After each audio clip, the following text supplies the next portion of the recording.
Hello, people of the internet. I'm your host, Brendan, with the always lovely Catherine. Yo, yo, And yo.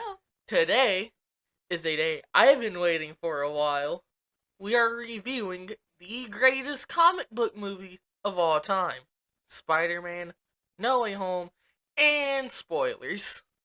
Spoiler alert. If you have not seen this movie, Click away now. yes, do not listen to the review. No. So, I think you're a little biased there in your opening. now, that No Way Home is the greatest movie of all time. That's stretching it a little bit. You don't like Spider-Man, so you're biased. Hey, I loved the animated Spider-Man series back in the 90s. If you have not seen it, then you need to go check it out on Disney Plus. I need to finish watching that. Yes, that was very good. It was. And I really have no beef with all the other Spider-Man movies. They're just movies. I just like giving you crap about it. Mm-hmm.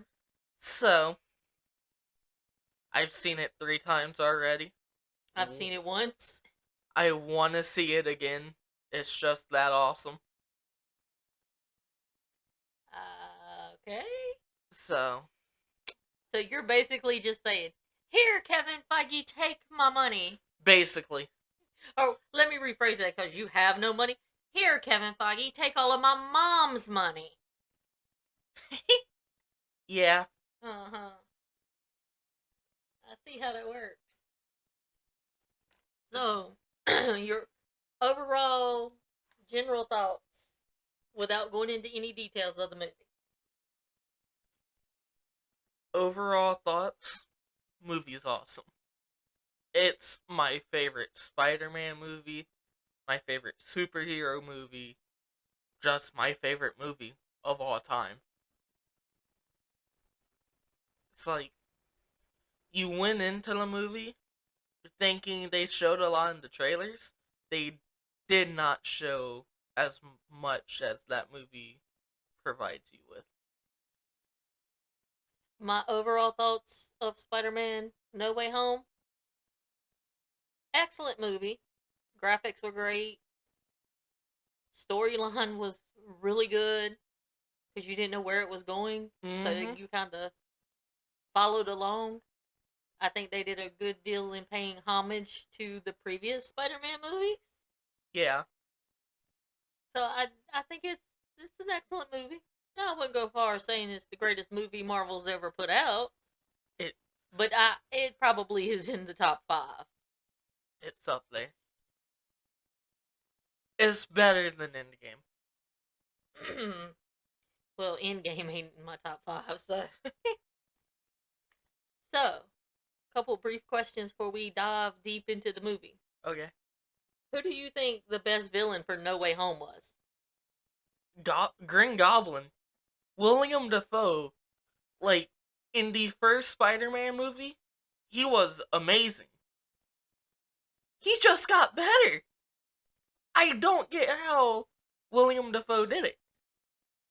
You do know that he said the only way he would come back and do this movie Is is if he could do the stunts. Uh-huh. And I'm like, dude, you like 60 years old. And he's killing it.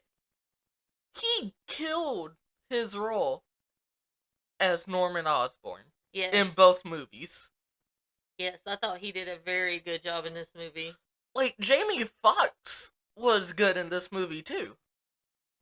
But like with the Green Goblin Norman Oswald character, Yeah. you see that mental battle that he's going through. Like, he knows he wants to be good, and he tries to be good. But that but dark side. But when the dark side and the Green Goblin comes out, I mean, he is just Evil. I don't even have a word to describe it. He is a evil bitch. Like, it's just, I mean, awesome for a villain. Like, he gave you everything you would want in a villain character. He's up there with the likes of Thanos, Darth Vader, as my favorite villains of all time. Wow. So, next question. Who was the best of the 3 Spider-Mans? Tom, Toby, or Andrew? Andrew Garfield. That went my ear. Andrew Garfield. Make TASM 3. Why? I need some supporting evidence for this. Him and Tom Holland absolutely killed it. They were both amazing. Toby, he was good. He wasn't as good as Tom Holland and Andrew Garfield, but Andrew Garfield absolutely killed the role. He wanted to be there. He wants to continue playing Spider-Man, and you saw that he wants to play Spider-Man again. More than just in No Way Home. I think for me, I would have to say Tom Holland because I've seen him the most. It's been a very long time since I've seen the Raimi trilogy and the other Spider-Man movies. So I would have to say Tom Holland right now. Yeah. Now, if I go back and watch all those other Spider-Man movies, I might change my mind. Yeah. But I'm going to say Tom Holland. That's fair. Because in this movie, you finally got to see Tom Holland's Spider-Man become his own. Yeah. Like, he really didn't have nobody to, like, oh, I got my tail in trouble. Well, here comes Tony Stark to bail me out. Or here comes so-and-so to bail me out. Yeah. Now, granted, Doctor Strange was in the movie and sort of helped, but I don't think it was to the level that Stark did in the first two Spider-Man, Homecoming and Far From Home. Well, he wasn't in Far From Home. Well, no, but he still had Stark Tech to Yes. help him. I think I was expecting Doctor Strange to be in the movie longer than what he was, because he was in there for the first half hour, give or take. Then he was in there for like the final 10 minutes. I was like, wow. They really, and they did Doctor Strange in this movie very well. I mean, it really couldn't mess it up because all he was there for was doing the spell and trying to help catch the villains. Other than that, there really wasn't anything else he could do. Yeah. So, start of the movie picks up pretty much from the end of Far From Home. Yes. So basically, when this movie comes out on DVD, you need to watch Far From Home and then go straight into No Way Home. Yep. Back to back. No break, just continually, like one big continuous movie. Mm-hmm. So, we're going to pick it up with that. Your thoughts? Of the first... The opening scene of them swinging through New York. I liked and it. And everybody after them. It was a very nice way to pick it up. Because right after Far From Home, it's like, okay, what's gonna happen? Because we didn't know we were getting this movie. Because Sony and Disney were about to split up. So, for this movie, the pickup right there, and the be as good as it was, Sony should stay with Disney.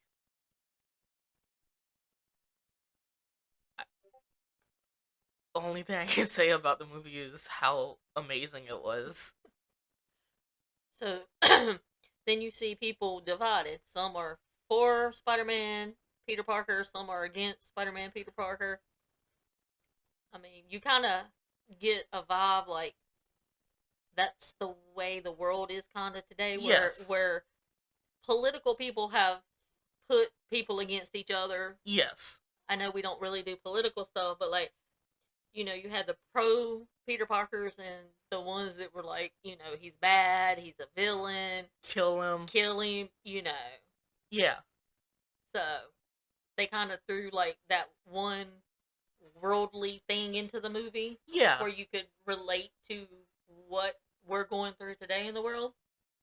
I like the teacher that did the homage, the thing to him at school. And the gym coach was like, you know what you did? You're a murderer. And they were like, stop it. But do you really think he killed Mysterio at the end of... He didn't kill Mysterio. Far From Home? No, the drones killed Mysterio.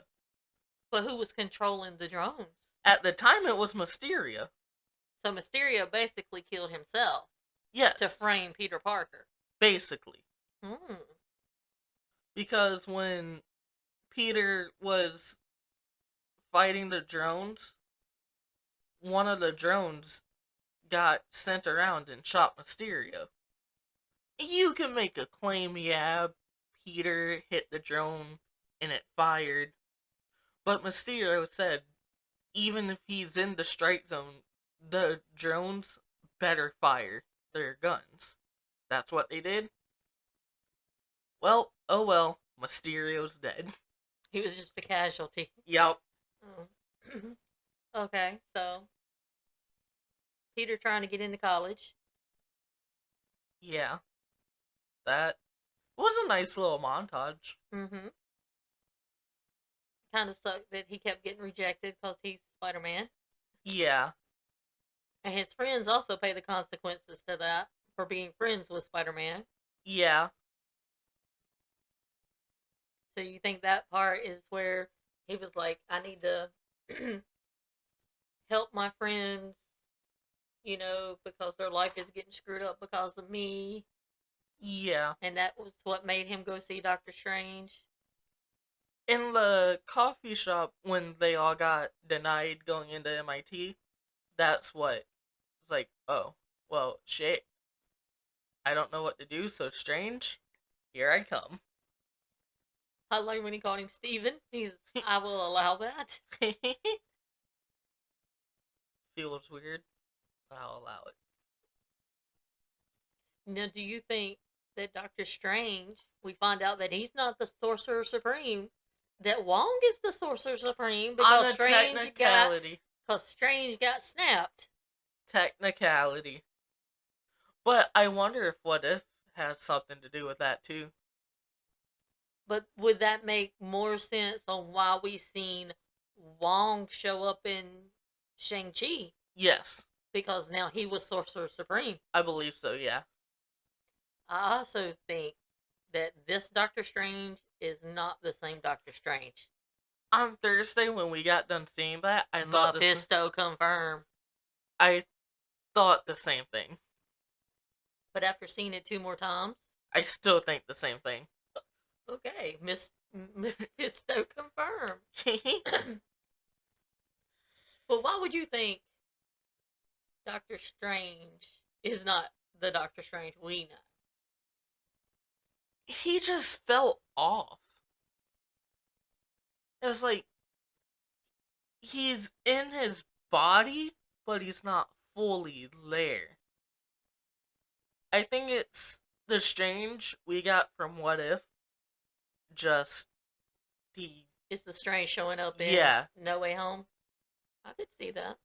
So that's just my theory. Best part of the movie. When they're on the bridge and Doc Ock shows up. Doc Ock has always been one of my favorite Spider-Man villains, him and the Green Goblin. Yeah. They've always been my favorite. So when he showed up, I was like, yes! And he goes, hello, Peter. My favorite moment of the movie was the final battle, and you see it's right after they're getting their asses handed to them, and they have the pep talk, and all 3 of them take off and swing together. Mm-hmm. That every time I see it, I just smile. So what do you think about the fighting on the bridge? Well done. That was interesting. Because it's like, oh, well, Doc Ock's here now. And Peter's like, I don't know what you're talking about. Maybe we could talk this out, and I could help. It's like, who are you?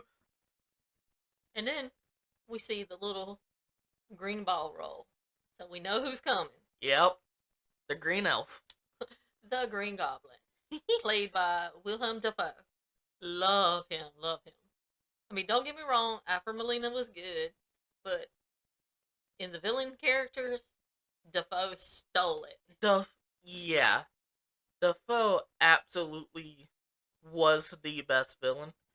And I'm still surprised that they did the whole, it's like, well, I want to help you, but also I want to kill you. but he made Peter suffer. Killed Aunt May. It's like, oh, wow. And that took a toll on Peter. Well, if you notice in the previous Spider-Man movies, they all have that one catalyst that kind of puts them over the edge. Yeah. So, like in one, it was Uncle Ben dying. The other one was Uncle Ben and Gwen. Yeah, Gwen dying.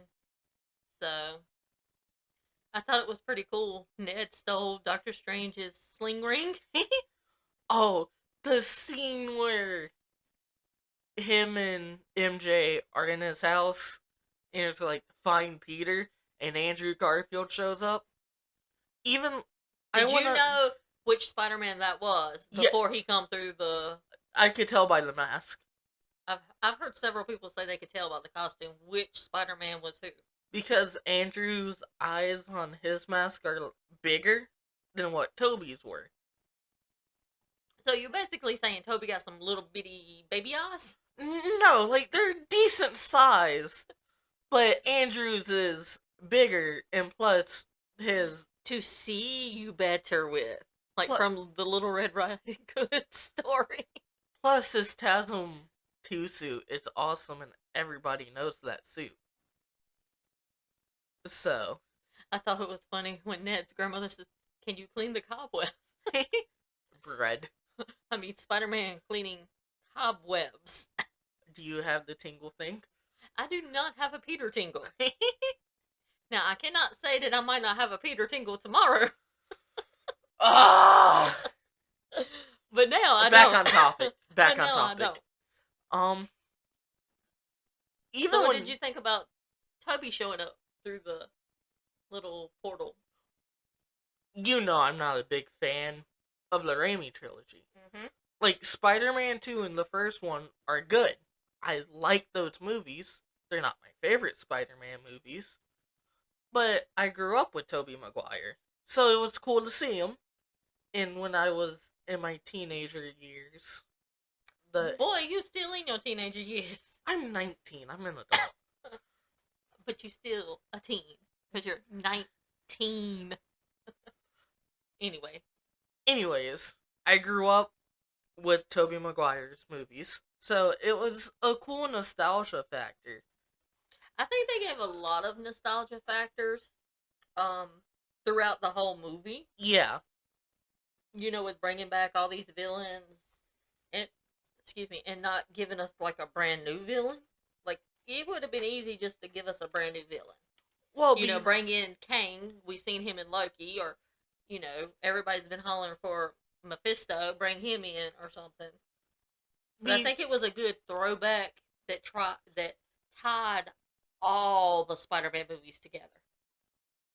In an interview before No Way Home came out, Tom Holland said that this wasn't their original plan. That it was going to be a Kraven the Hunter movie. Kraven was going to be the villain. And I'm kind of glad they didn't go with that route yet. Mm-hmm. Because this movie is perfect as it is. It must be. You've seen it 3 times. I want to see it more. So, we get the 2 Spider-Mans from the previous trilogy. And then we get Peter. Yeah. Our Peter, Tom Holland. And Peter has a lot of Aunt May in him. Tom Holland's Spider-Man. Where instead of just kicking ass, he wanted to help cure them. So he takes them back to Happy's place.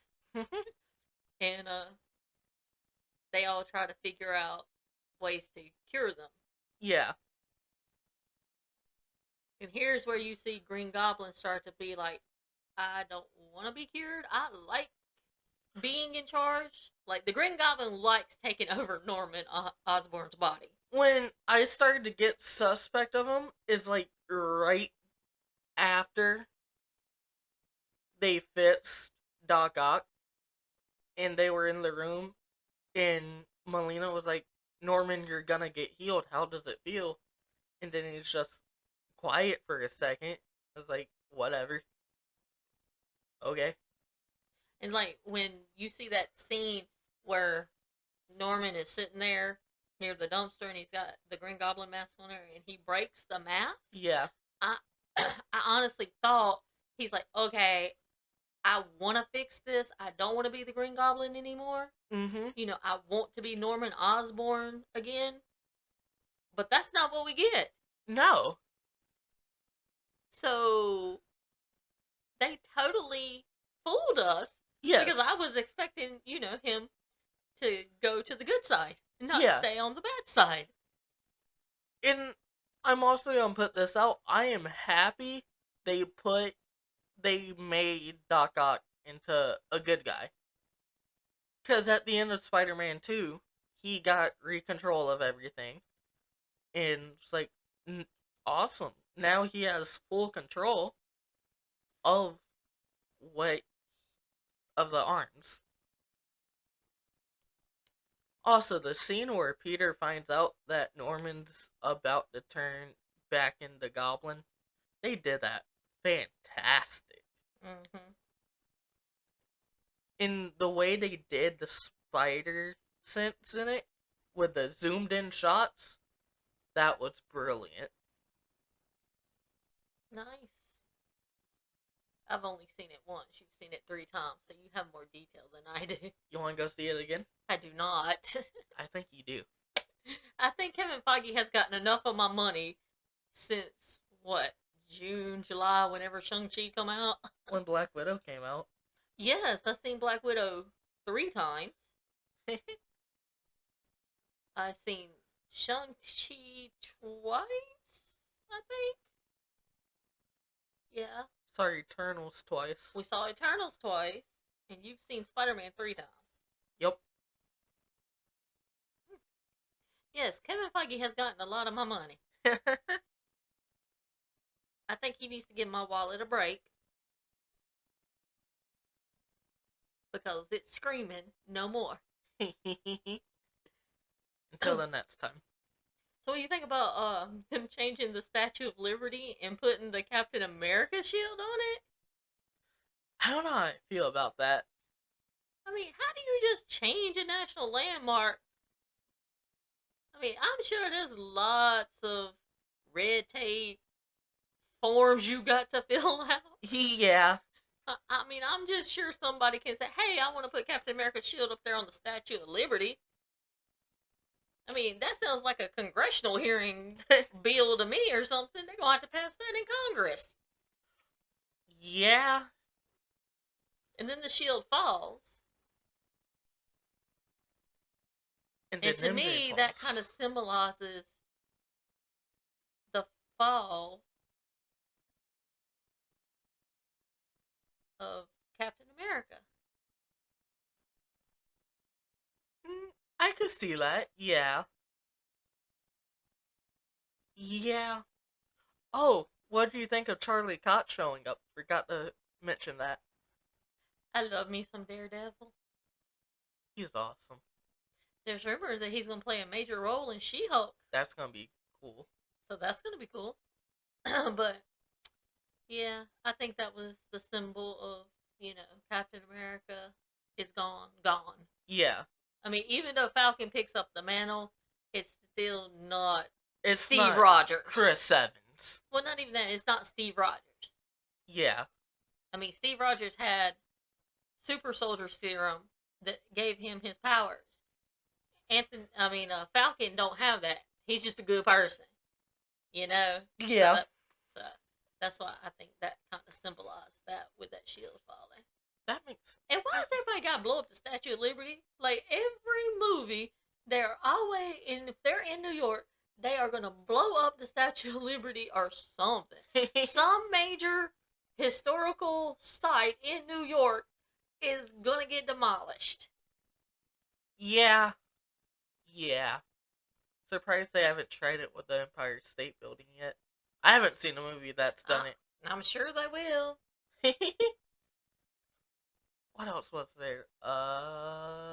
So they're fighting. Yeah. And 3 Spider-Mans. I'm Spider-Man 1, you're Spider-Man 2, you're Spider-Man 3. Peter 3? They kind of did the little pointing thing, like the meme. They did it twice. They They did it did it once in in the the school. lab, Yeah. and then they did it there. It's like awesome. Awesome. Oh, the funniest part of the movie was when Ned rolls up behind Toby and was like, "So, do you have a best friend?" Toby was like, "Yeah, he died in my arms after he tried to kill me."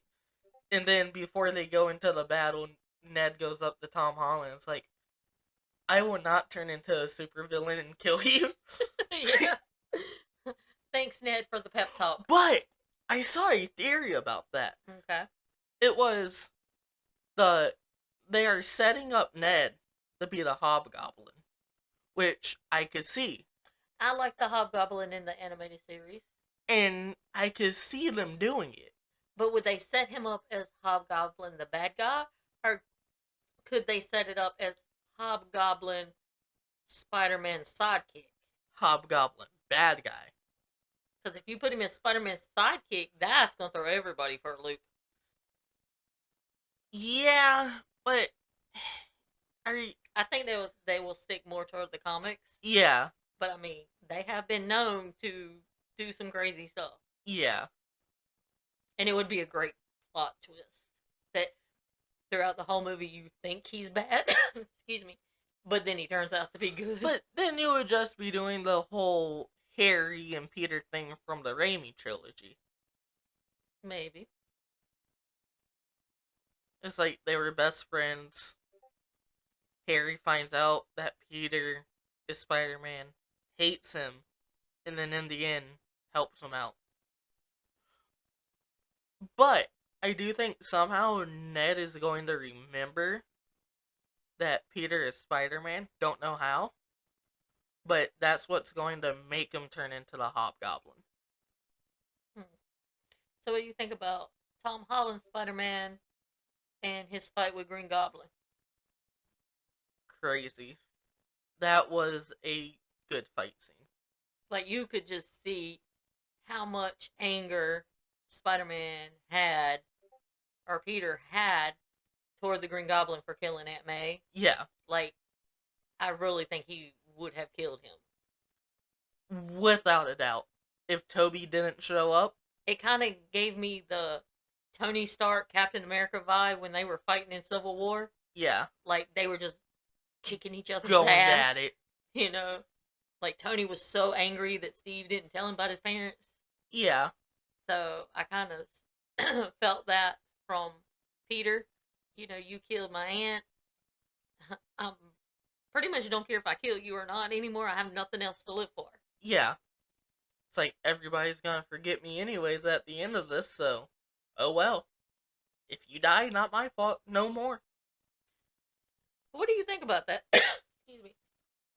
Would you have asked Strange to perform that spell where everybody forgot you're Peter Parker? If I was Spider-Man and somebody was framing me, no. Because then... I mean, you just hired the best lawyer ever in the MCU. Exactly. No, I wouldn't do it. Personally, I'll be like, well, if people hate me, oh well. I could just web them up. You'd run out of web. I'll make web fluid. Oh, the part where the webs, was it, they come physically out of Toby? Yes. And the other two make theirs. They have web shooters, yes. Uh-huh. I thought that was funny. He's like, that comes out of you. And he's like, I don't know how, it just does. It's like, I don't do breathing. I don't do this. It just happens. And then when they got to the web block thing, it's like, yeah, sometimes I have a web block. And Toby was like, I had one of those too. And Andrew was like, what happened? And Toby was like, some mental whatever block type thing. That movie had everything. It had great action, funny comedy. Thought the CGI was on point. Yes. And like, it was an emotional roller coaster of a movie. Especially for me. Because I loved Spider-Man as a character. And like, when Aunt May died, that sucked. I'll admit. It sucked. Well, going into the movie, I figured either her or MJ would be the one that died. I figure it would be more of MJ. But as we started getting into the movie, Yeah. I kind of started leaning toward they're going after Aunt May since that's where Norman went first. Yeah. So he targeted her already. Norman's 1 for 2 with Aunt May's. Well, dag, Norman. Well, you tried killing Aunt May in the Raimi trilogy. That didn't work. Worked this time, though. I mean, they killed off Marissa Tomei. Come on. Yeah. I mean, she wasn't a bad looking Aunt May.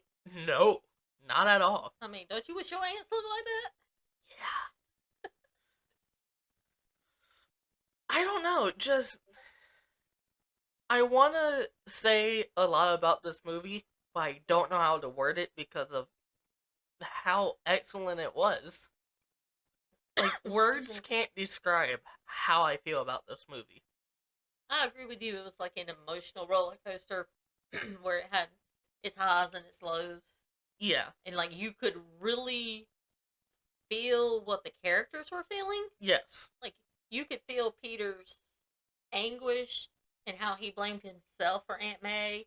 You could feel the struggle between Norman and the Green Goblin. Yeah.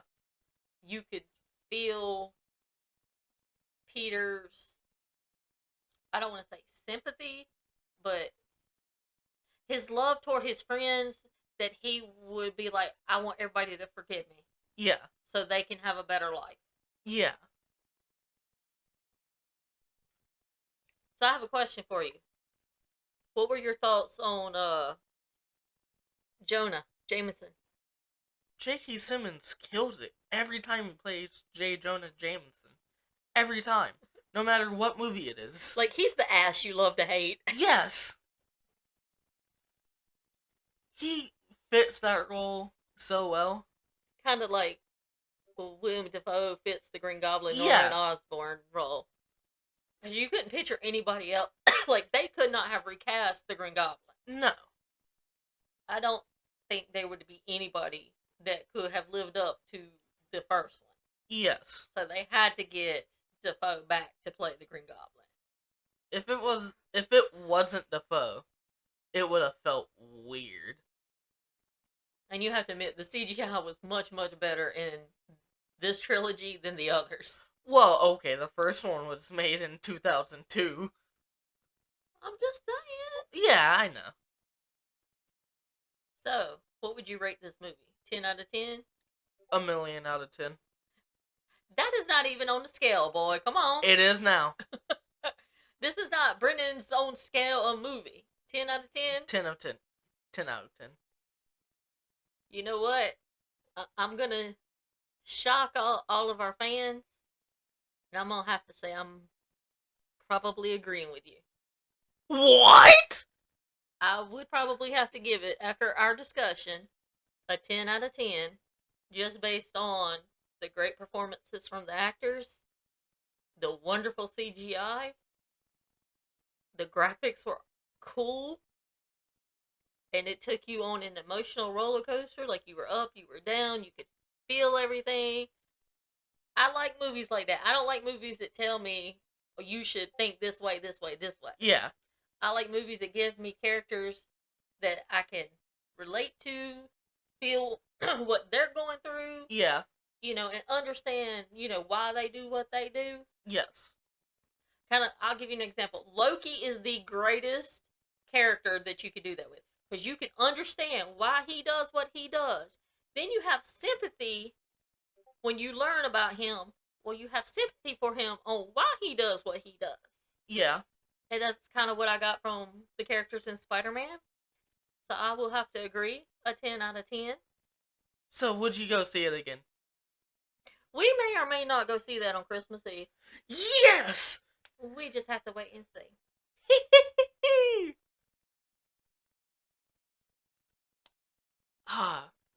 Everything. Like, I really couldn't find anything to nitpick about this movie except this one little thing. When Peter Tom Holland's Peter was Yeah. saying goodbye to MJ, I felt I could have got some more emotion out of Zendaya. Yeah. Like, I don't think she's like a really emotional person. I think she's like that in real life. That's too. what I'm saying. She's not. I'm like that. Like, there's some days I can be lovey dovey, and the next day I'd be like, get the hell away from me. Yeah. You know, I just didn't. I didn't feel like she was that upset that Peter was leaving. I didn't get the emotional that I was looking for from her. And that would be my one nitpick of the whole 2.5 hour movie. I can agree with you on that, but I feel like the way her character is in this trilogy, Well, I mean, she probably shows it a different way, and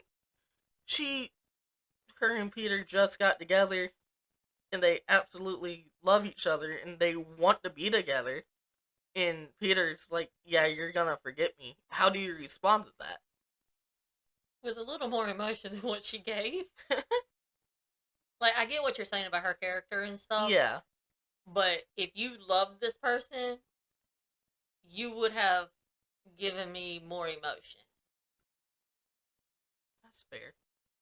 And like I said, that's probably the one nitpick I have of this whole movie.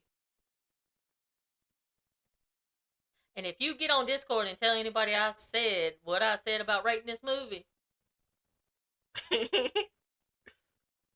you may or may not be banned from getting Nana mashed potatoes ever again. You don't have that power to ban. Oh, I got that power. Oh. Right now, I got all the power over them two with them being sick. And I'm enjoying having that power. The final scene of the movie, before the credits roll, you see Peter with the new suit and him swinging around. How do you feel about the new suit? Cool. I absolutely love that new suit. Yeah, I like it. Alright, so let's get to my favorite part of the Hold whole movie. Oh, The final scene kinda is like the beginning of the PS4 game. Peter checks his phone. There's a police call. In the PS4 game, he's going to fight Fisk. Well, who's the main villain of Hawkeye? Fisk. Kingpin. Where's the final battle of Hawkeye taking place? Rockefeller Center. Where does Peter swing over? Rockefeller Center. I'm just throwing it out there. Possibly. There's a slim chance of it happening. I would say there was a slim chance of it happening, but with Kevin Feige coming out and Sony coming out saying they're gonna do more Spider-Man, it could be a better possibility now. Yes. I was gonna say something and totally skipped my. Oh, we were talking about Peter when he moved into the new apartment. Yeah. Did you notice what was in the box? The Palpatine Lego that had more of a storyline than Palpatine did in The Rise of Skywalker? No, but that is very true. That is very true. What was in the box? It was a book studying for your GED. Oh, yeah. I did realize that. So evidently, when Strange cast the spell, it means Peter didn't finish school. Yeah. So he's studying for his GED. Good point. Why don't he just go register at school under an alias? Because that's how they want to set up the next trilogy for Peter. I'm For just Tom asking. Holland. I'm just asking. You know, as someone has worked in education, I was just asking. Okay, now can we get to my favorite part of We the can whole get to movie? the first post-credit scene. Yes. First post-credit scene. Tom Ooh. Hardy. Yes. I need some Peter Tingle for some Tom Hardy. Venom. I love Venom. He's funny. Venom. Personally, I feel like we're Eddie Brock and Venom. Like, I'm Eddie Brock and you're Venom. Or maybe the other way around, because I think I'm funnier than you. We're about the same. Okay. So we see Tom Hardy sitting at a bar, Yeah. like in some remote Mexican resort or whatever. Yes. And he's trying to figure out what happened. Like, purple guy with stones. Oh, okay, purple guy with stones. Billionaire who made a suit who can fly. Yeah. So tell me about the Green Hulk. And you think Lethal Protector was a shit name? It is. And he looks so confused. And he's sitting there and you can hear Venom talking. And the poor bartender is like, I think this dude is had way too much to drink. It's crazy. I think the alcohol has gotten to him. So they leave. Like, did they get snapped or whatever? They got not Holland, Hardy got sent back to his universe. Okay. But we'll get more into detail after we talk about the second post-credit scene about that. Because I have some theories. Okay. But you also notice what's left on the bar top? Part of Venom. A little bit of the symbiote. When Tom Holland gets the symbiote suit, it's gonna be awesome. It's gonna be awesome. I can't wait for the next trilogy. Now, I might be more excited for that if they're gonna have, like, Tom Hardy, where I'm gonna get, like, an hour of Tom Hardy in Venom. We'll come back to that. And then our next, excuse me, then our final end credit scene. The Doctor Strange trailer. And who does he go see? None other than our girl, Wanda Maximoff, known better as Scarlet Witch. Also American Chavez. I think that's how you pronounce her last name. Not really sure. I don't know a lot about her. So Wanda starts talking about all the shit she pulled in Westview. And Doctor Strange is like, I'm not here for that, but I might need to know about that later on. Thanks for telling me now. Don't know why you would control people, but okay, that's whatever. So, what did you think of that credit scene? I think Multiverse of Madness is going to be good. I don't think it will be as good as No Way Home. I mean, they've been doing reshoots for what, 6 months now? But also that had a lot to do with scheduling conflicts and COVID stuff. So, yeah. When do you think we're going to get, like, the official first trailer of Doctor Strange? When does it... Didn't they push it back to, like, May? 2022? Mid to late February? Early March? I think they will release more stuff for it than they did with No Way Home. Because with No Way Home, we got the second trailer 3 weeks before the movie came out. But also, I think the leaks that came out, that was part of Sony's marketing. It's like, if this stuff gets out, that's okay. Because if people believe Toby and Andrew are in the movie, they'll go see it more. More people will go see it. Excuse me, yep. Alright, so what's your theory? So, on Tom Holland? Tom Hardy, I'll tell you, I got multiple. I'll tell you the Tom Holland one first. Okay. In the next trilogy, he finds a Gwen Stacy. But also Miles Morales is there. And I found this off TikTok. So, I'm going off of this dude. I forgot his name. So, guy, if you ever find this, thank you for giving me this. He's trying to let people are trying to get into his life. And he's trying to get in Harry Osborn's life.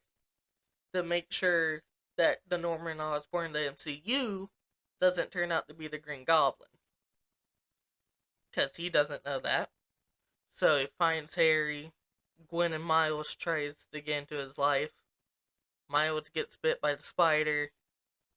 And then yada yada yada, some other stuff goes on.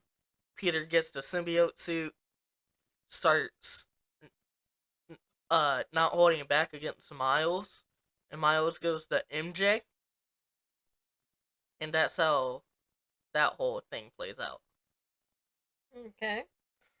The one thing about that, I would not want to see Harry Osborn again. No. So your next one on Tom Hardy. When he gets sent back, he is still going to New York to find Spider-Man.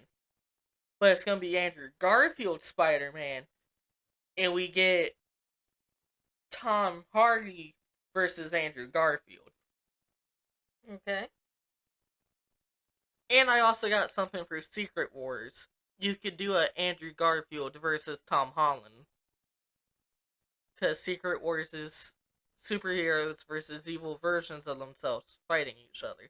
Mm-hmm. So you can have a Andrew Garfield versus Tom Holland. Yeah. Type thing. I could see that.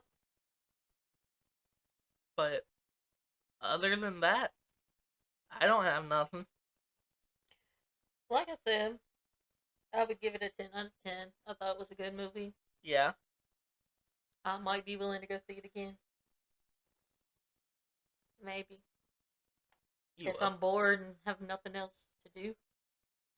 AEW's, they're not doing AEW on Friday this week. I knew you were going to throw that in there. But I thought it was a really good movie. Well done. Yeah. It's probably one of the best Sony projects I've seen in a long time. Like, I was sort of disappointed with Venom Let There Be Carnage. I liked it, but also I like Carnage.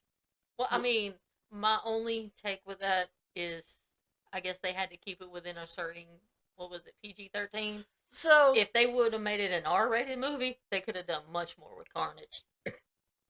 what they should have done is, yes, release a PG-13 version of it, but also release a rated R version of it. Mm-hmm. I could see that. I would have liked that. Because Yeah. with the rated R version, they could have done so much more with Carnage. Yes. Excuse me. Alrighty. So, that is our Spider-Man No Way Home review. Be sure to follow us on Twitter and on our YouTube channel at The Mid Podcast. Make sure you like and subscribe to our YouTube channel. And we will be back hopefully tomorrow with our Hawkeye review. If not, it'll be out Thursday. If not, it'll be out Thursday. Because we have AEW to attend to in person. For the first time. For the first time. And then Saturday. Or maybe Sunday. Because Rampage will be on Saturday. It'll be on Sunday this week. So our AEW Saturday will be AEW Sunday. And we hope that you all have a great holiday. Since Christmas is coming up at the end of this week. So, happy holidays. Merry Christmas. From the Mid Podcast. Yep. Peace out, Internet. Mid out.